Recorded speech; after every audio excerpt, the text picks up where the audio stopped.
ഇവിടെ എന്നെ പോലെ ആത്മാർത്ഥതയുള്ള ഒരു കലാകാരന് മാനം മര്യാദയ്ക്ക് ജീവിക്കാനൊക്കത്തില്ലെന്ന് ഇന്നെനിക്ക് മനസ്സിലായി. ഏതോ സിനിമയുടെ പ്രൊമോഷനിലേക്ക് പോയപ്പോൾ നിങ്ങളെ ഭയങ്കരമായിട്ട് അപമാനിച്ച് ഇറക്കി വിട്ടെന്നോ ആട്ടി പുറത്താക്കിയെന്നൊക്കെ ഒരു വാർത്ത കേട്ടു. കലാരംഗത്ത് നിന്ന് എനിക്ക് കിട്ടിയ ആദ്യത്തെ തീക്താനുഭവമാണ് ഭാസ്കര. കാര്യം എന്താ പറയണം? അത് ദിലീപേണ്ട ഒരു പ്രിൻസ് ആൻഡ് ഫാമിലിയുടെ ഒരു പ്രസ് മീറ്റ് നടക്കാമെന്ന് മീഡിയക്കാരെ അറിയിച്ചപ്പോൾ ജസ്റ്റ് ഒന്ന് വളരെ പോയതാടാ ഫുൾ. ഈ തെണ്ടി എന്തിനാ അവിടെ കയറിയിരിക്കണേ? അതാ ഞാനും ആലോചിക്കുന്നത്. പിടിച്ചു മാറ്റവനെ. ഇപ്പൊ മാറ്റി തരാം. ആ സമയത്ത് നമ്മളെ മുതുകത്ത് പിടിച്ച് രണ്ട് എന്താ പറയാ സെക്യൂരിറ്റി ഗാർഡ്സ് തള്ളി. ഇതെന്താ നമ്മളെ സിനിമയിലൊക്കെ ഉള്ളത് തന്നെയാണ്. ഏത് പടത്തിൽ അഭിനയിക്കും?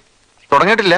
പേരിടാത്ത പല പടങ്ങളും പറഞ്ഞു വെച്ചിട്ടുണ്ട്. ആര് പറഞ്ഞു വെച്ചു? ഞാൻ പറഞ്ഞു വെച്ചു. മേത്ത് പിടിച്ച് മർദ്ദിക്കേണ്ട ആവശ്യമില്ല, ഒരു വേദനിപ്പിക്കുന്ന രീതിയിലാണ് പിടിച്ച് ഉന്തിയത്.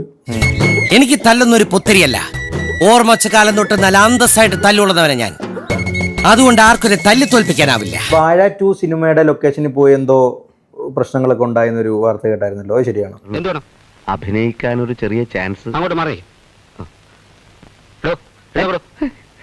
നമ്മളെ ആ പടം നോബിച്ചേട്ടൻ മാത്രമാണ് ഒന്ന് മൈൻഡ് ചെയ്തത്, ബാക്കി എല്ലാരും നമ്മളെ പുച്ഛത്തോടെ കണ്ടത്. ഞാൻ നന്നായിട്ട് അഭിനയിച്ചു.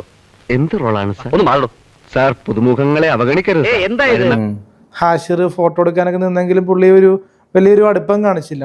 ബ്രോ എന്നെ മനസ്സിലായ ദേശീയ പുരസ്കാരം കിട്ടിയിട്ടുണ്ടോ? എനിക്ക് അറിയത്തില്ല ആരാ നീ. അടുപ്പം അല്ലെങ്കിൽ ഒരു റീൽസിലൊക്കെ നിന്ന് വന്നൊരു ആള് നമ്മളെ കാണുമ്പോ ഒരു വാക്കുമ്പോ സംസാരിക്കുന്നില്ല എന്ന് പറയുന്നത് ഇത്ര എക്സ്പ്രഷൻ മതിയാ? നിന്നെ ഞാൻ തിരിച്ചറിഞ്ഞു. പുതിയ ആൾക്കാർ നമ്മളെ അക്സെപ്റ്റ് ചെയ്യുന്നില്ല പലരും.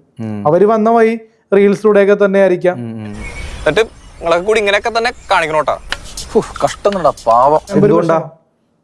അതെന്തുകൊണ്ടായിരിക്കും? നമ്മളെ കോമിക്കായിട്ട് കാണുന്നതുകൊണ്ടാണ്. വെറുതെ സിനിമയുടെ പുറകെ നടക്കാതെ ഏതെങ്കിലും ടെസ്റ്റ് എഴുതി എവിടെയെങ്കിലും കേറാൻ നോക്ക്. എന്റെ ചേച്ചി, ഈ ഷാറുഖ് ഖാനും സൽമാൻ ഖാനൊക്കെ ചെയ്യണ അതേ ജോലി തന്നെ ഞാനും